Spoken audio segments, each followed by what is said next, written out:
If there is a quality that you will be hoping is injected into your power play for tonight's game, can you kind of headline it and tell us what you think that the quality needs to be? A level of grittiness to our power play, a willingness to get pucks to the net and fight it out in the hard areas for those second and third opportunities. Do you think that's reflective of the way your team's playing the game in other areas as well, or do you think that this is unique to the power play and your other parts of your game have enough of that, or is that more across the board? Well, I think if you look at the way our team's played over the last 6 games, I think we've given up 7 even strength goals against over that time.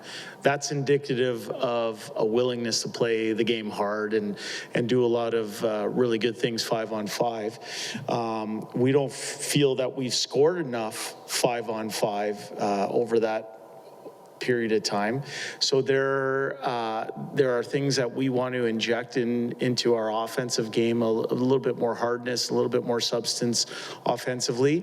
And I think when you talk about our special teams, that applies to both things as well. So power play, obviously a little bit more substance and a little bit harder in the hard areas. And then on the penalty kill, we can do some things to clean up some of the goals against there. You've seen Connor at various stages of his career, obviously coaching at that end of the bench for a number of years.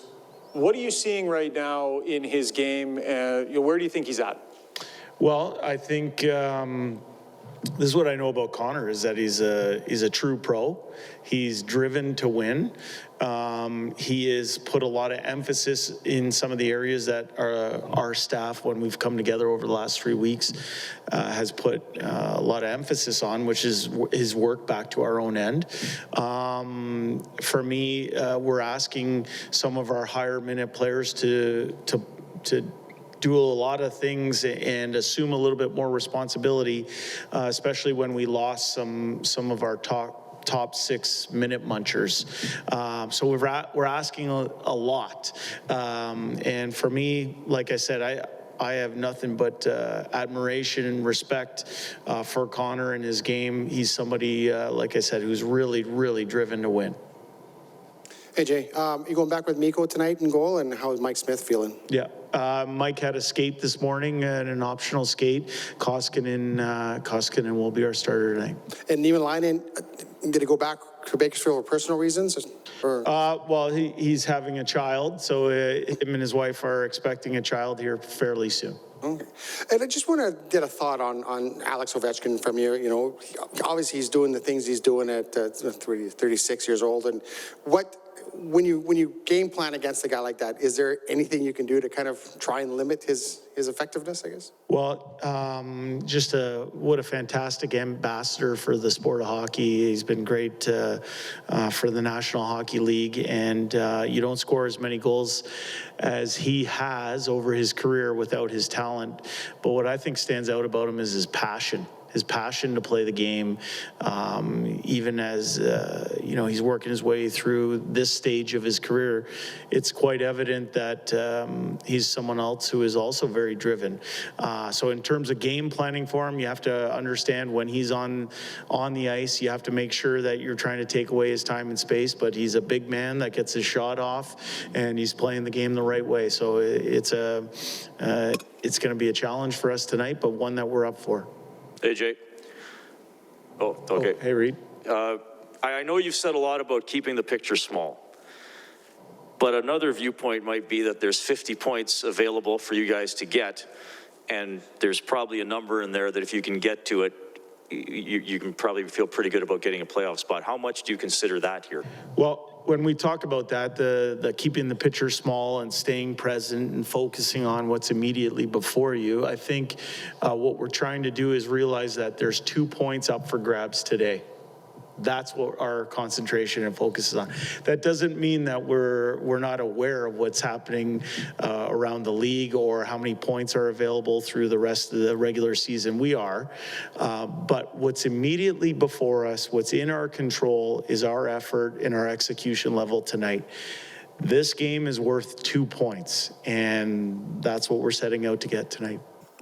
Paul Coffey's around the team. Are you using Paul Coffey in any way in a coaching capacity in terms of your power play?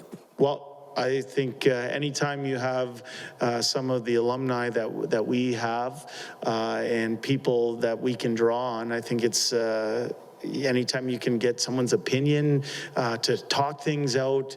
And Paul's been a very good resource, not only for the coaching staff or the people around the team, but also the players. And Broberg playing with Duncan Keith. What do you think he's going to learn from Duncan, and how do you think he's doing, Broberg? Well, I think his last 2 games have been excellent. I think that's reflected in his minutes. I think Duncan is professional's professional, someone you can learn a lot from, not just in listening to him, but in watching him how he prepares, how he conducts himself, how he recovers, the minutia of his day. Those are all great lessons for a 20-year-old D-man in Philip Broberg. Now, that said, I think over the last few games, that's been a good pair for us. And Broberg brings something to the table for that pair.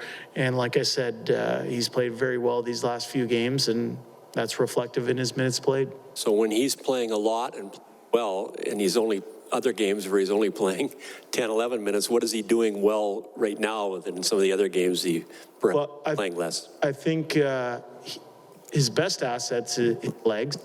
He can skate himself out of trouble. I think he's an experiential learner. So the more experience that he's had at this level, the more he's prepared to play that next game because he knows what's coming at him.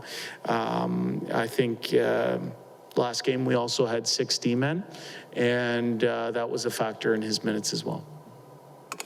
Jay, sorry, you just mentioned 6 D-men. When you go 12-6 or 11-7, is there any way to list off maybe a couple of advantages, if there are, when it's 12-6 over 11-7? Well, when it's 12-6, you get in a rhythm of a 4-line game. Your partner pretty much stays the same on the back end, so there's a little bit more familiarity. It's traditional. I think when we go 11-7, sometimes it's because we feel that gives us the best chance to win that night, and there are advantages of doing that as well. We've talked about it over the last few weeks. Sometimes it's protecting some people on the back end with spreading the minutes out amongst a large group of people and being able to put different people in different situations on the back end. But the side benefits of 11-7 is you might find 1 extra shift per period for some of your top forwards. It's tough to match up against, and you can get into a real rhythm up front when you're playing that way. Sorry, one last one, if I could. A lot of times when the Oilers are on the road, coaches will get asked if there's extra time spent prepping for McDavid and Draisaitl. And I wonder, in the case of Ovechkin, everyone sort of knows what he does and where he does it from, but I wonder if there is any extra time spent on somebody like him, or if you approach it somewhat even with other players. Yeah, I think anytime you're going into games in the National Hockey League, most teams have key players that you focus in on and what they bring to the table or what their strengths might be. Obviously, with Alex Ovechkin having been around the league for so long, you have an understanding of where he's had his success, for example, on the power play.